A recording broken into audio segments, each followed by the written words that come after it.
Welcome, ladies and gentlemen, to the Tim Show. I'm Tim, your host, and today's episode will be about my Los Angeles Lakers, which means basketball season is back.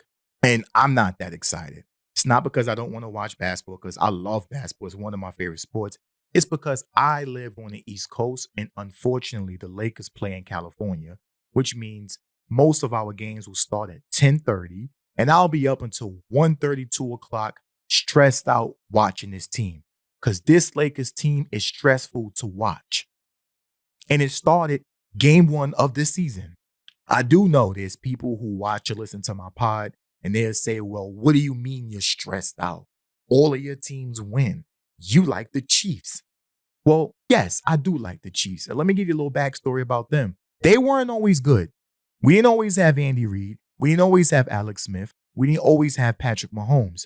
There were dark times. I've been a fan of the Chiefs since 2004, and we didn't have much playoff success. There was a season where we won games, but we didn't win playoff games. And then it was a season where we sucked, and we had the number one pick. Right now, it's good, but it wasn't always like that. Then they'll say, well, you're a Yankee fan, and they've been winning your whole life. And the answer is yes, I grew up a Yankee fan.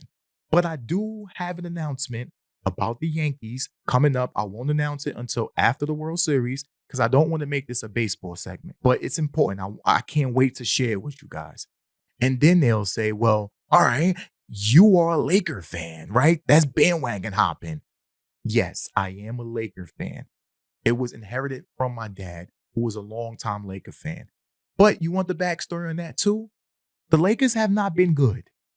Outside of that bubble championship in which real Laker fans don't really take too serious, we sucked.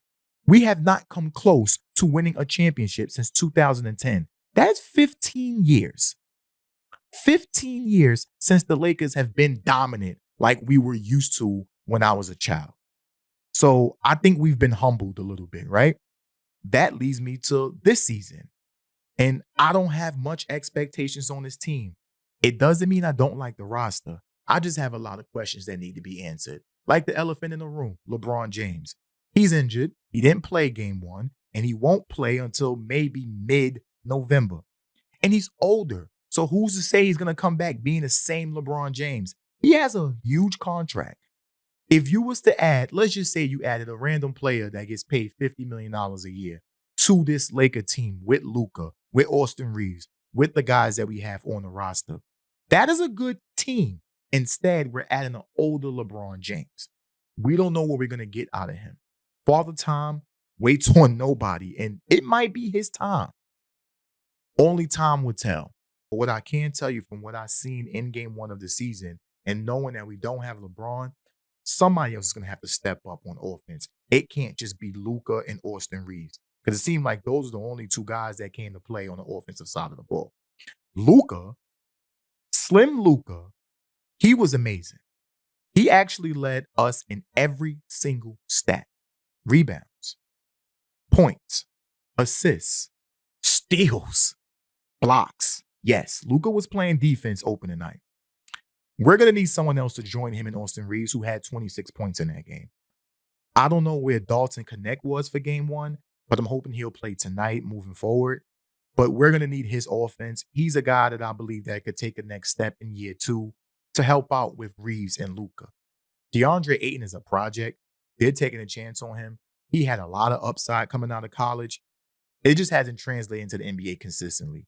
Hopefully, joining Luka, we could find a fountain of youth with him, and he could be a huge asset to this team. I understand the addition of Marcus Smart. You want to add him with Jared Vanderbilt to help with your perimeter defense because historically, Luka and Austin Reeves just have not been great defenders, and you just can't ask LeBron when he come back to sit in the chair as often as he did back in his heyday in years 22 and 23. You just can't ask that of him. So I understand why you get Marcus Smart to add him with Jared Vanderbilt. We play Minnesota tonight. Hopefully our team come out with some fire in their ass because that team lit us up last year in the playoffs. And you just want to gain some type of confidence against them because they do have our number. It's going to be a long season. Hopefully we can start winning games so I can gain some confidence in this team. And maybe I'll get some type of expectations for this season moving forward.